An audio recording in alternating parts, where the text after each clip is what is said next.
mahiwagang alamat ni Papa Carlo! Ang alamat ng hahas.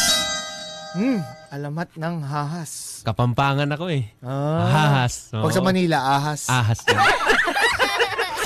So, anong kwento dyan? Noong unang panahon, Papa Jepoy, ang mga ahas pala ay talagang malalakas na yan. Makukulay. At meron silang pakpak. Ha? Merong pakpak ang mga ahas. Ahas, may pakpak. Meron. At meron silang 12 paa. Sigurado ka ahas, hindi alupihan? Ahas, may pakpak. Oo. At may paa. Oo, 6 yan dito sa gilid. 12-wheelers. At kanilang balat, Papa Jepoy, hindi siya napakakinis. Kumbaga, yung balat nila parang same sa atin, Papa Jepoy ba? Makinis ba? May balahibo? Ha? Konti. Sigurado ka ahas, hindi ba hamster? Parang hamster yung dinidiscuss. Napakasarap haplusin daw yung balat ng mga ahas noong unang panahon. Napakaamo nila at sila'y kaibigan ng lahat ng mga hayop.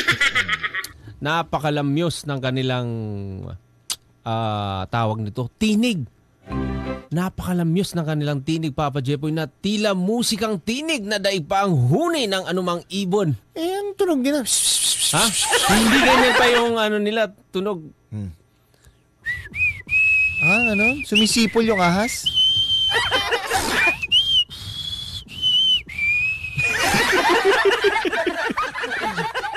Sumisipol pa yung mga ahas. Para nga daw mas malupit pa sa ibon.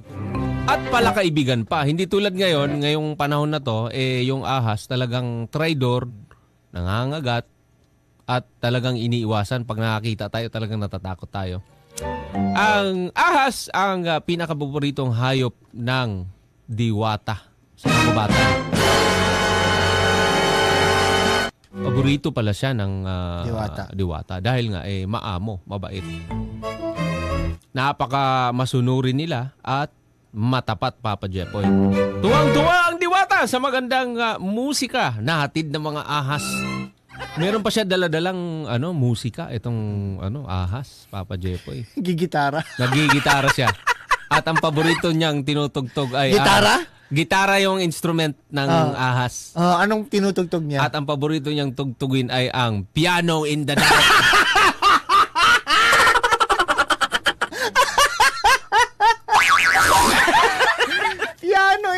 Piano in the Dark.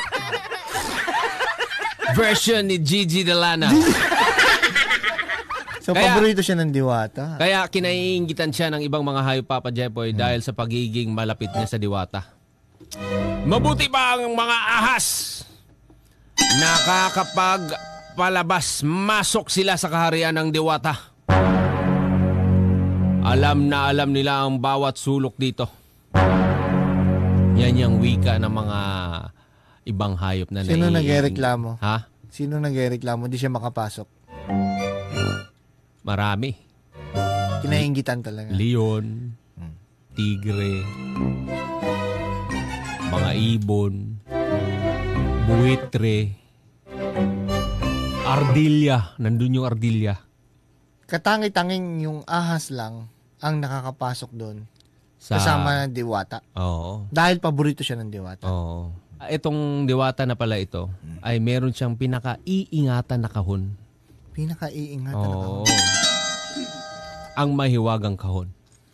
Ito ang kahon ng kapangyarihang nakatago sa kanyang silid na may gininto ang pinto. Nang minsang umalis ang diwata upang tingnan ang kalagayan ng kagubatan, ay binili niya ang mga ahas na bantayan ang kaharian. At ang sabi ng diwata, maaari ninyong buksan ang lahat ng silid at magmasid sa loob ng mga ito. Subalit, huwag kayong papasok sa silid na may gininto ang pinto. Yan ang bili ng diwata. Oo. Kasama niya yung ahas. Ha? Lagi niya. Binili niya dun sa ahas. Binili niya. Parang yung ahas tagabantay. Ayun na muna ang mamahala dito. Kaya nilibot ng mga ahas ng palasyo. May daladalang batuta yung ahas. Duty siya. Duty. Parang siya security guard. Tapos, May dalang flashlight. may dalang flashlight at yung starter kit nitong ahas. May batuta, may cap, siyempre, flashlight at radyo. May radyo. Nakatutok sa 97.1. Yung ahas nakikinig sa Barangay LS. Nakinig. So, pag meron siyang naririnig na mga kumakalansing, talagang umiikot siya, nagmamasid at nagtatrabaho. Nang matapat sila sa pintong ipinagbabawal ay hindi nila napigilan ang napakalakas na tukso ng kinang nito, Papa Jepoy. Na-curious sila, Papa Jepoy. Ano kaya ang tinatago ng diwata? Baka may iba pang bagay rito na makadaragdag sa ating kakaibang katangian. Ang sabi pa ng isang ahas. Ngayon, parang medyo nalalason yung nila. Yung utak nila ba, yung pagkahangad na baka yung gininto ang na yan, pintuan. Ay baka meron pang mga kapangyarihan dyan na makakadagdag sa atin. Makakapagpalakas sa atin. Di tayo na yung maghahari. So binuksan nila yung box? Binuksan nila yung pinto. Bawal sila pumasok doon, pero talagang natukso sila. Binuksan na nila ang gininto ang pinto at nakita nila sa isang pedestal ang kahon ng kapangyarihan. Binuksan na ng isa ang kahon at napuno ng liwanag ang buong silid, Papa Jepoy. Nang kanila itong isinara ay naghintay sila ng kakaibang magaganap sa kanila, subalit tila walang nangyari. Parang nagliwanag lang. Lumiwanag. Oo, nung isinara nila, naghintay pa sila Ano ba nakalagay sa box? Ha? Nakalagay doon? 25 watts. Nakalagay sa box. Firefly. Rechargeable. LED. Super white. Ngayon, sumigaw na agad. Sino sumigaw? Ha? Tulungan niyo ako! Parang awa niyo na. Ang dinig na bigla nilang narinig.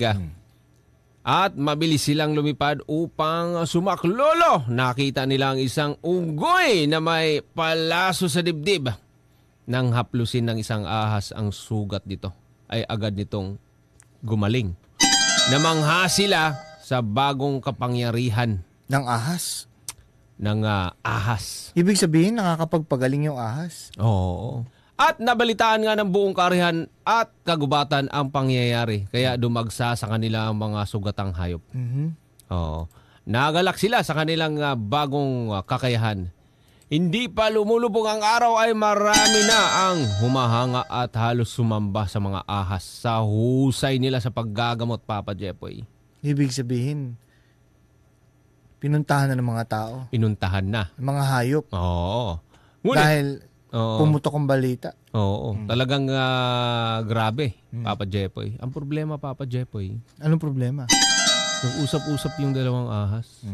Sabi niya, Tol, naiisip mo ba yung naiisip ko, Tol? Ano naisip niya? Maglagay tayo ng box dyan. Donation? Pwede natin ito pagkakakitaan. Hingi tayo ng pilak, ginto, ganun. Para mas lalo tayong yayaman.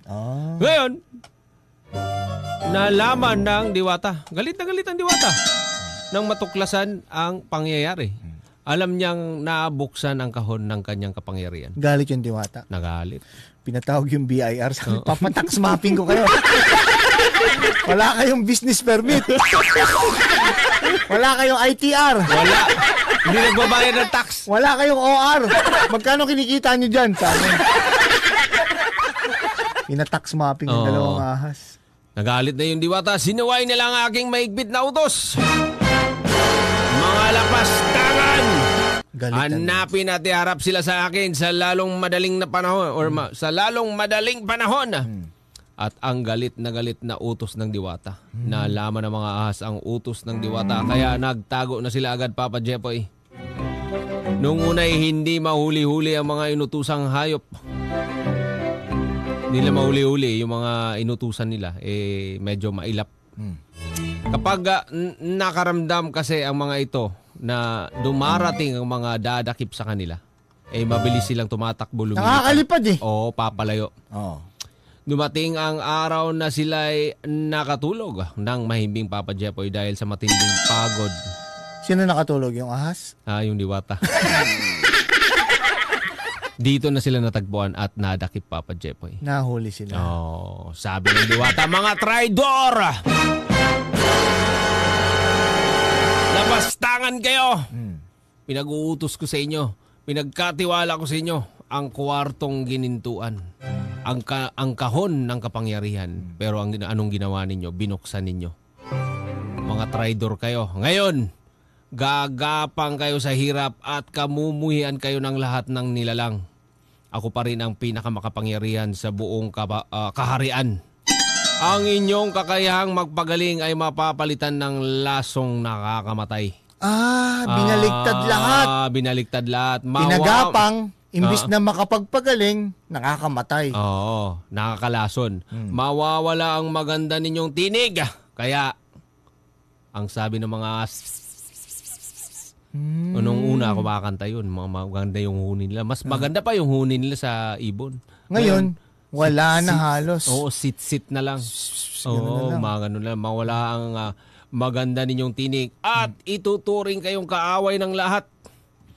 Hindi kayo papayagang makalapit at mamuhay malapit sa mga tao. Kung kayo ay kanilang makikita, kikitilin agad nila ang inyong buhay. Nakatatak sa kanilang isip na kayo ay taksil at handang manuklaw anumang oras. Ang matapang na sumpa ng diwata sa mga ahas nang iharap sila sa kanya.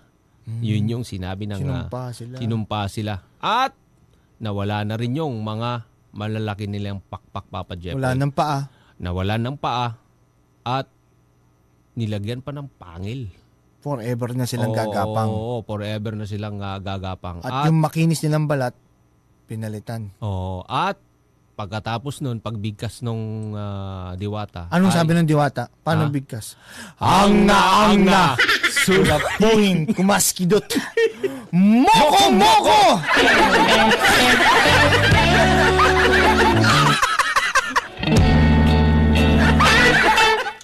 Yung pala yun, nawala yung, may mga ano pala yan talaga, may mga tawag nito. Hanggang simula nun, nawala lahat. Wala na, parang ganun, parang sila nung uod din.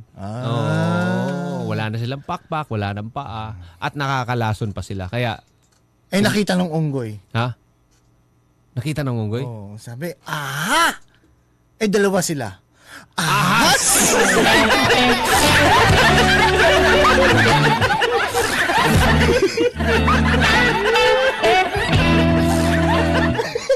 Hanga na naman kayo. Ang mahiwagang at Papa Carlo